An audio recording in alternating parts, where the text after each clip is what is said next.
नमस्ते। पाप और पुण्य की कहानी एक दिलचस्प लोक कथा है जो हमें बताती है कि कैसे एक साधारण चरवाहा अपनी चतुराई और नेकदिली से एक शक्तिशाली राजा को भी सबक सिखा सकता है। यह कहानी नैतिकता और बुद्धिमत्ता के महत्व को दर्शाती है। तो चलिए मैं आपको ये कहानी विस्तार से सुनाता हूँ। बहुत समय पहले किसी राज्य में एक दयालु और बुद्धिमान चरवाहा रहता था। उसका नाम पुण्य था। वो अपनी भेड़ों का बहुत ध्यान रखता था और हमेशा दूसरों की मदद करने के लिए तैयार रहता था। दूसरी ओर उसी राज्य का राजा बहुत घमंडी और स्वार्थी था। वो हमेशा अपनी शक्ति और धन का प्रदर्शन करता रहता था और गरीबों का बिल्कुल भी ध्यान नहीं रखता था। एक दिन राजा अपने लाभ लश्कर के साथ जंगल में शिकार करने निकला। घूमते घूमते वो अपने साथियों से बिछड़ गया और अकेला भटक गया। उसे बहुत प्यास लगी थी और वो पानी की तलाश में इधर उधर भटक रहा था।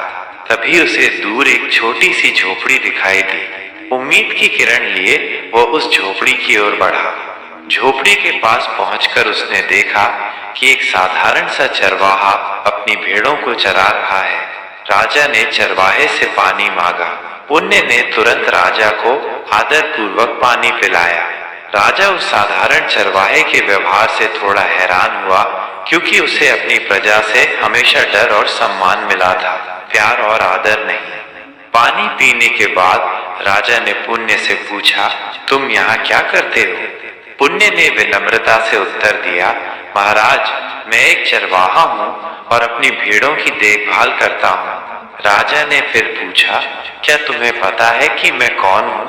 पुण्य ने कहा, हाँ महाराज, मैंने आपको आपके सिपाहियों के साथ जंगल में आते देखा था। राजा थोड़ा आश्चर्यचकित हुआ कि ये चरवाहा उससे डर नहीं रहा है। उसने सोचा कि क्यों न इस सीधे साधे दिखने वाले चरवाहे की थोड़ी परीक्षा ली जाए। राजा ने कहा, देखो चरवाहे, मैं तुम्हें एक चुनौती देता हूँ।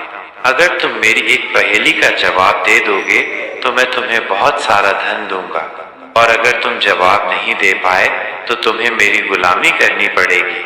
पुण्य थोड़ा घबराया, लेकिन उसने हिम्मत नहीं हारी। उसने कहा, ठीक है महाराज, मैं आपकी पहेली का जवाब देने की कोशिश करूंगा। राजा ने अपनी पहेली पूछी, वह कौन सी चीज है जो सुबह 4 पैरों पर चलती है, दोपहर में 2 पैरों पर चलती है और शाम को 3 पैरों पर चलती है? पुण्य ने कुछ देर सोचा और फिर मुस्कुराते हुए जवाब दिया, महाराज, इसका उत्तर है मनुष्य। बचपन में वो अपने हाथों और पैरों के बल चलता है, जवानी में वो 2 पैरों पर चलता है और बुढ़ापे में वो लाठी के सहारे चलता है, इसलिए उसके 3 पैर हो जाते हैं। राजा पुण्य के बुद्धिमानी भरे जवाब से बहुत प्रभावित हुआ। उसने सोचा कि एक साधारण चरवाहा इतना बुद्धिमान कैसे हो सकता है। उसने अपना वादा निभाया और पुण्य को ढेर सारा धन दिया। धन पाकर भी पुण्य का स्वभाव नहीं बदला। उसने उस धन का उपयोग गरीबों और जरूरतमंदों की मदद करने में किया। उसकी नेकदिली और बुद्धिमानी की चर्चा पूरे राज्य में फैल गई। जब राजा वापस अपने महल पहुंचा तो वो उस चरवाहे के बारे में सोचता रहा। उसे एहसास हुआ कि धन और शक्ति ही सब कुछ नहीं होते। असली दौलत तो ज्ञान, दया और दूसरों के प्रति सम्मान में है। उस दिन से राजा का व्यवहार भी बदलने लगा। वो अब अपनी प्रजा का ध्यान रखने लगा और गरीबों की मदद करने लगा। इस कहानी में पॉप शब्द का सीधा अर्थ नहीं है, लेकिन इसे राजा की अचानक हुई मुलाकात और पुण्य के बुद्धिमानी भरे उत्तर के रूप में देखा जा सकता है, जो एक अप्रत्याशित घटना थी। पुण्य स्वयं चरवाहे का नाम है, जो अपनी नेक दिली और अच्छे कर्मों के लिए जाना जाता है। यह कहानी हमें सिखाती है कि बाहरी दिखावे और धन दौलत से बढ़कर बुद्धि, करुणा और दूसरों के प्रति अच्छा व्यवहार अधिक महत्वपूर्ण है। एक साधारण व्यक्ति भी अपनी बुद्धिमत्ता और नेक इरादों से बड़े व्यक्ति को प्रभावित कर सकता है और समाज में सकारात्मक बदलाव ला सकता है।